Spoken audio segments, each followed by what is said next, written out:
เถิดเป็นได้คือบ่ไปเฮือนปลาออดเช้านี่ไปขึ้นเฮือนขึ้นชานน้ำหมู่น่ะฮะเป็นได้คือบ่ไปขึ้นเฮือนน่ะ นี่ไปเลยเรียกกูได้หรือวะ บ่ได้เครียดได้หายหยังบ่ บุญนา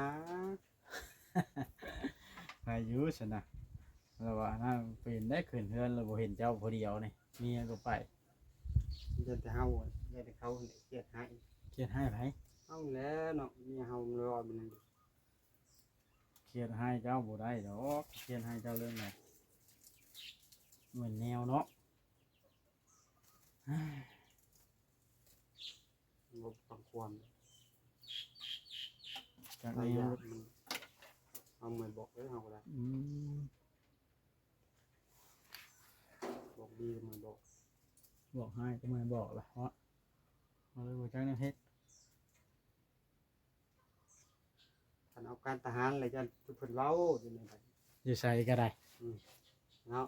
อ่า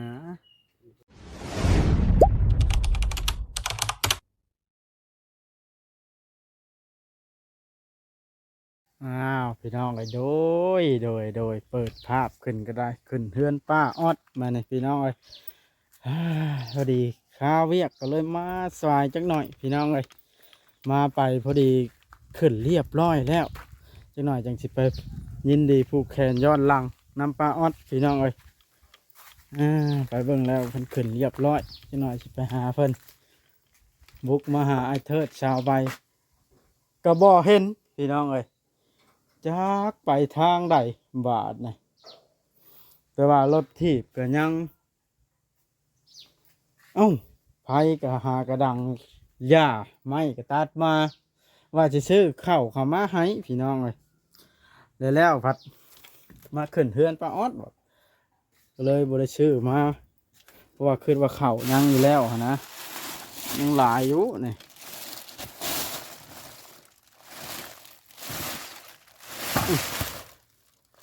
ยังได้กินหลายมื้ออยู่นี่ เปิดประตูแล้วงงแล้วง่างไว้พี่น้องเอ้ยคนบ่อยู่บ่ย่านมันเสียอีกบ่นี่ฮะเอาคือได้ยินเสียงบาดนี่ว่าคนบ่อยู่ได้กินนี่เข้าห้องน้ำบ่โอ้สบายได้ซะเออว่าอยู่โอ้ยบ่งพักยามนี่มันบ่ได้มันตายหมดอะเด้เอ้ยไอ้เธอเฮ็ดไปแล้วหรือเมียบ่เฮ็ดอันนี้ตอนแรงน่ะวะอันนี้ได้ตื่นมาเอาตายใช่เนาะมันแดดแห้งต้องเอาผ้ากันแสงอะเธอเลยอากาศก็เริ่มใหญ่แล้วระหว่านทั่วเดินเลยเอาข้างมักทั่วมาใส่อีกเฮ็ดลิ้นพังเบิ่งแมลงเนาะอืมโดยต่อไอ้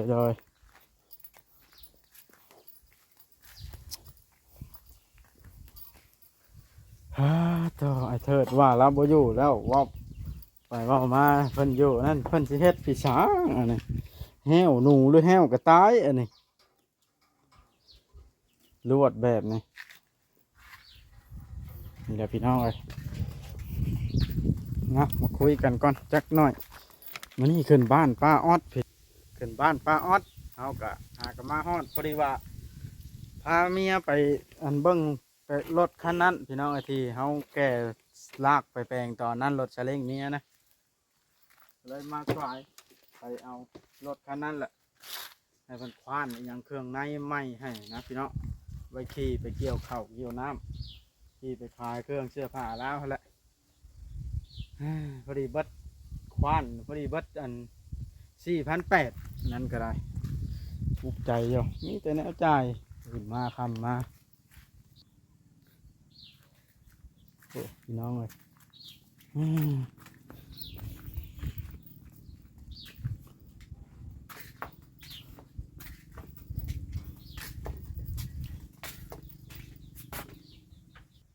เถิดกับเข้าห้องน้ำพี่น้องเลยสบายไปล้านค้า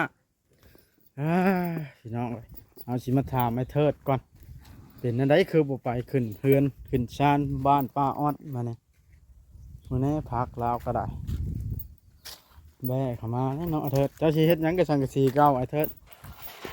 มันบาดได้น่ะสำบายดีไอ้เถิด จะแป้มประดังไทย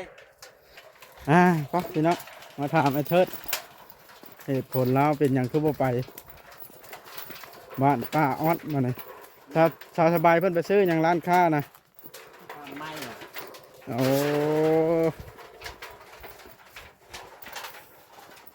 เราแสดงว่าเราประจำเดือนมาเนาะประจำเดือนมาเลยฮะเนาะบ่ได้แล้วลูกวันนี้เนาะ จังหวะ มานั่งซะเมื่อยกันสิถามนี่เนี่ยถามนี่สินั่งในเฮือนบ่ได้นี่ ดูแล้ว มันฮ้อนนะอยู่เตียงพี่คอยว่าโธ่เจ้าก็ได้ลมเย็นข้างเนาะน้ำเกี่ยวข้าวแล้วนี่ เรืออะไร ฮะ เรือแล้วว่าร ถถีบคือบุขี้เพหรือว่า ขี่เรืออยู่ เอ้าคือบุขี้จะแต่เก้าเราไปร้านค้าแล้วขี้คือเทื่อไร ว่ามันขี่เนาะ เทื่อขึ้นข้านเช็ดหยังก็อันนี้บ่วงกันได้ก็น้อยได้ใช่คือเป็นเล่นน้อยถ้ามันก็ขาดแล้ว โอ้ คอมันก้อนบ่ขาดนะครับอันนี้ขาดนะพี่น้องเอ้ยนั่งลงมันก่อนสิถามนี่หามุมกล้องกันมันเหลื่อมเด็กเป็นอะไร ไปที่ไหน คือผมไปขึ้นเรือนป้าออด นั่งลง ไปเลยเนาะ นั่งลง เนี่ยไปเลยกันแล้วนะ เมียไประยะไปโอ้โหบ่ได้มีเหตุผลหยังอืมไปอยู่เฉลยว่าเครียดให้กันบ่ได้แม่นเนาะมื้อนั้นเทิดพักหอมเกิดเฮาในกระล่าง โยหวานเนาะหวานทำแล้วมัน หวานทำเต็มอยู่เนาะอืมกินข้าวกินน้ำแล้วว่าทำมันไง กินแล้ว บ่ได้ไปกินอยู่เพื่อนเพื่อออดเนาะโอ้ป้ากันไปแล้วเพราะหันมันหักมันเพิ่นแล้วเดี๋ยวจักหน่อยสิไปยินดีนะทีมงานกำลังสัมภาษณ์อยู่เคลียร์เรื่องเพิ่นให้กันนั่นแหละ ไข่ เราบ่ได้ฮู้บ่เลยเนี่ยเพราะว่าอันป้าแต๋วหลักอันกินเงินเด้เงินมอมให้แท้จริงแล้ว แท้จริงเราบ่ได้กินเขาแนวหยุดก็ฮู้กันอยู่กับ YouTube เพิ่นอันว่าให้ใช้จ่ายหยังก็บอกกันหั้นนะผู้โชว์เราบ่เข้าใจแล้วว่าหมู่ลักเอาเงินส่วนที่ผู้ใหญ่ช่วยเหลือหันนะ โอ้ยก็เลยเป็นปัญหาพิษกันยอด ของฉันนี่เนาะ บ่แม่นในพิษเด้อนี่เอาเบิดเส้นนี่ให้เพิ่น ใหญ่โพด นี่ได้ ยังเผ็ดเอาสองอันนี่แหละ เฮ็ดไปใช้กระต่ายอยู่ใช้กระต่ายมีเด้อนี่ ฮะ น้อยฮะบ้าน กระต้อยกระต่ายขึ้นดับไปเบิดแล้ว เห็นห้อยบ่หรือเห็นขี่มันอ่าให้เมียไปผู้เดียวเช้านี้เพิ่นเนาะให้คนหนึ่งผู้เดียวก็พอแล้วติ ขึ้นเฮือนขึ้นชานเนาะ เดี๋ยวไปได้แล้วมันเป็นอย่างนั้น อ่า อย่างมันเขาหูมูในแมวกันยัน ยันไปอดให้เมียนะหันบ่ได้ปะโอ้ย ยันมูไม่ใช่ให้แมว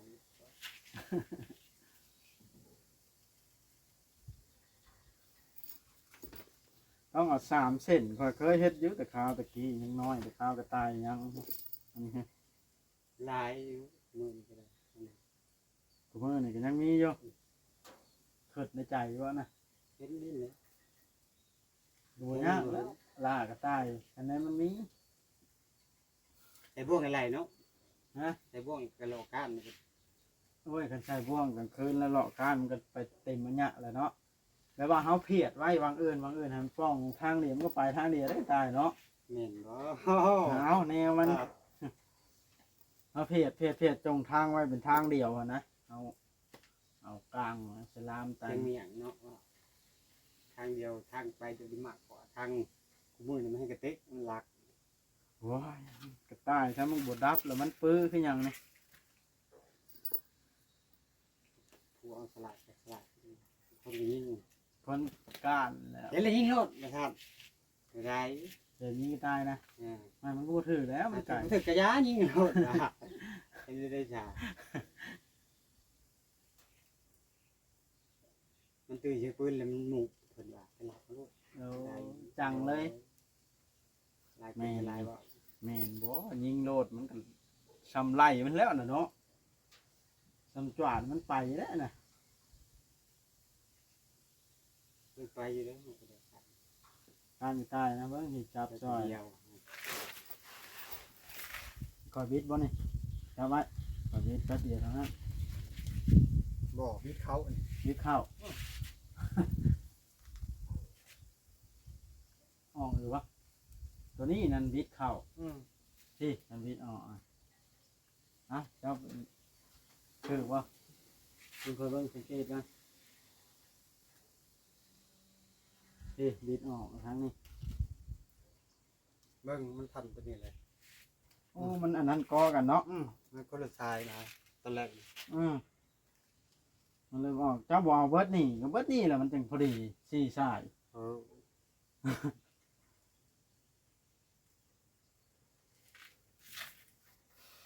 ว่ามันเอาใส่ได้อีก โอ้สบายเพิ่นบ่ได้อารวาสบ่วะนี่ธรรมดา ผมมีเข้า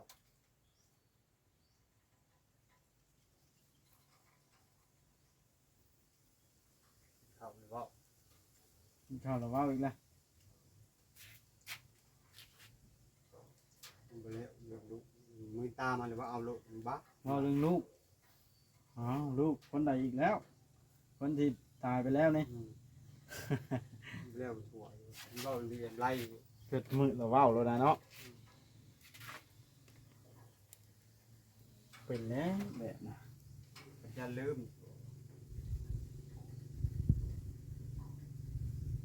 เกิดมือแล้วเว้าโลด มาโทษจากคนอื่นตัวเองนะบึงมันโดนขนาด มันแหละมันเป็นหมดเวลาเนาะมัน ไปเหยียบมันเป็น มันบ่มีบุญคาดจะได้อยู่ในโลกเนาะ อยู่ในเฮาเนาะไม่อยู่ในเฮาบ่ได้สำนั่นก็เลยก็ได้ ก็เลยไปเนาะโอ้ยกันสมมติผมมีชีวิตเลี้ยงกับจักสิพาอยู่ในที่ไรตอนนั้นให้บ่ได้มีขี้ดินอยู่เฮือนชานอยู่เนาะ เอาอย่างว่าคิดไปยังไงเลยก็มันตีแล้วว่ามันบ่อยู่นำ เลี้ยงบ่คุ้มเนาะว่าแล้วเจ้าก็ครับเราก็คือฮอดแล้ แล้ว วเขาคิดไปผู้เดียว บ่จักในเฮ็ดเด้ติ ก็เบิ่งแม่กับแบนนี่เนาะจะได้สาม เชื่อให้มาจับตีเสดินเฮ็ดได้เนาะ ช่วงที่เรื่องใหญ่เป็นหลายอย่างให้เอาเลย สิว่านั่นแหละล่ะเธอเด้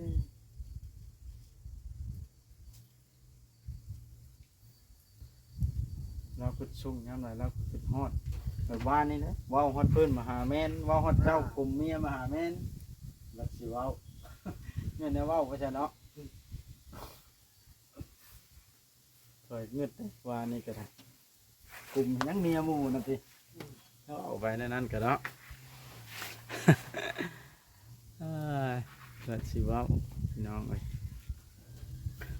เพิ่นไปแต่โดนแล้วบ่ไปซื้ออันนั้นนะหรือไปฮอดหีน้ำอ้อยอีกแล้ว เราไปซื้อผักน้ำมันก็ซื้อทั้งใดแหละมาเทิงอีกบ่ บัดมีรถถีบไปบ่ขี่ไปเก้าคุบได้ป้า อย่าทำให้เลยวะมือต้องขี่ว่ะนี่แล้วมันนั่นเห็นมากมันแอวนี่จะทับ เป็นยังไง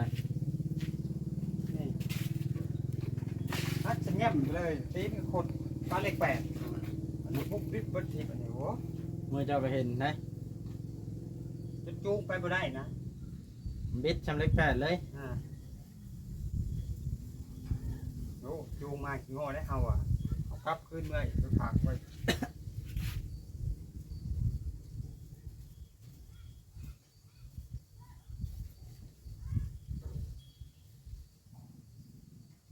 ใครตัวมันพกไปได้ แล้วจะเห็นไปได้แปลงมานะ พกขึ้นฮักขึ้นแหละแต่มันฮักคนมันบิดแต่มันบ่ฮักไปเลยยังว่าอ่อนเนาะทำเป็นนั่นนะโว้ยฮักขึ้นกับฮักอยู่แล้วนั่นเล็กนะ เออ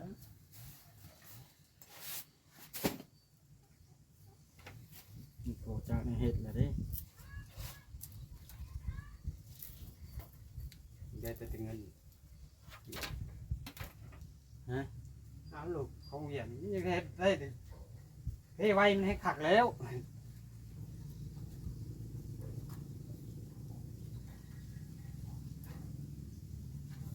มันเป็นสีเฮ็ดเนาะได้ทีมงานค่อยมาเฮือนเจ้าหรือบ่มาเนี่ยยัง เจ้าก็มาอยู่ หากมาฮอดนี่ได้ค่อยนะ ไปคาเวียกเด้ฉันค่อยก็ได้มาแต่เช้าพุ่นแหล้วไปพาเมียไปเอารถคันที่เอาไปแปลงได้วาง2 ทิศแล้วนะ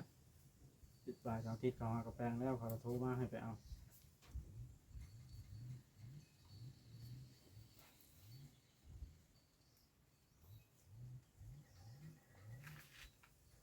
แป้งยากเนาะ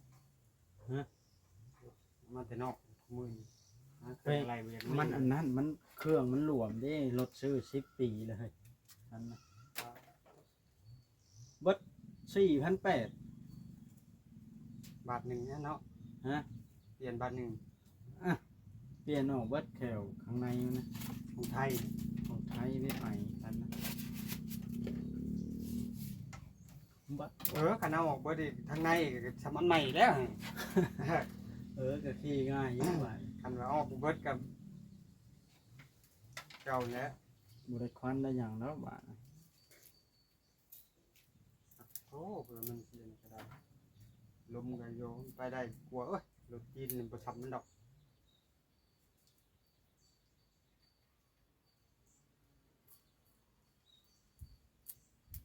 รถจีนยังบ่ทอมาได้ขันว่ามันลมๆก็ได้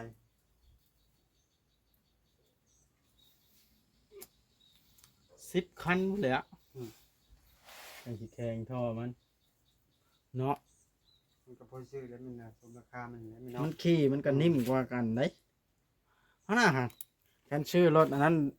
รถจีนเขาเจ๊กันได้จะคันจะว่ารถคันเดียวนี่ ขี่มันก็เที่ยงได้ รถอันจีนมันคันละ20,000ปลายอันนี้ผัดแซนปลาย เอาไปรู้เอาขัดเนาะไอ้บ่พี่วงว่องแล้วรถจีน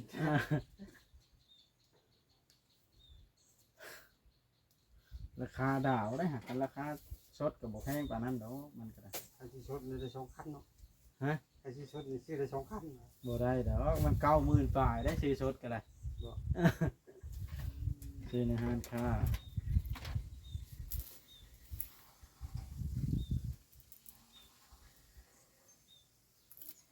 บ่ได้ไปคุดจิรอบ่หาสาวสบายก็ได้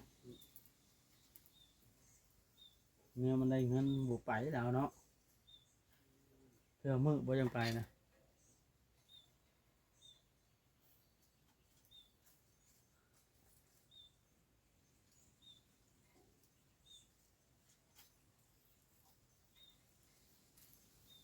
โหเนาะเรียนนั่นก็มีซื้อ ฮะ ไอ้สะบันสะมือ ให้กันนะว่า ให้เอาเมียบอก เป็นรักผู้ใหญ่เป็นซอยแล้วเนาะก็สิเว้าไอ้เพียงเนาะผู้โชก็ได้หั่นนะได้ไปของหมอแล้วก็แฮงดีแล้ววะเนาะ โอ้ยเขาถูกอย่างเงี้ยเป็นเอาไปตัวไป ก็ถูกยอมือเลยอันนี้ยังมาย่านกันเลื่อนกินเงินคำจังชั้นจังซี่อยู่มันก็บุกปานใดแล้วแบบนี้เนาะเพิ่นก็จะค้านซอยได้ซอยแล้ว บ่ผิดกันนี่เนาะ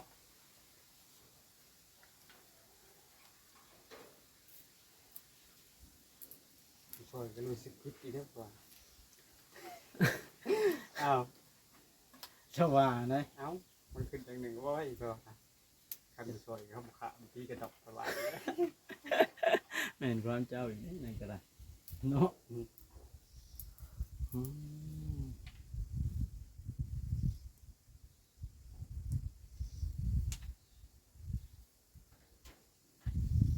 พระเจ้าคนนี้นั่นเนาะ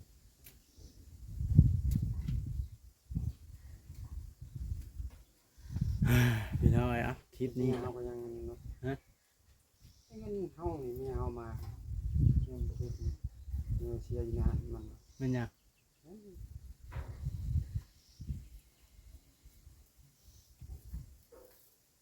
แต่ว่าเรื่องมันจะโดนแล้วเนาะ ลงไว้นี่เท่านั้นแหละเฮาก็ทั้งชีวิตสีหามาเอาไว้เป็นนั่นเด้เป็นที่โมเป็นที่ ยังเฮ็ดผิดเนาะ เสียแล้วตัว เนาะคลิปนี้ก็สิได้ขอจบคลิปลงซ้ำนี้แล้วบัดนี้พี่น้อง มันบ่ได้บอกแล้วว่ามันเสีย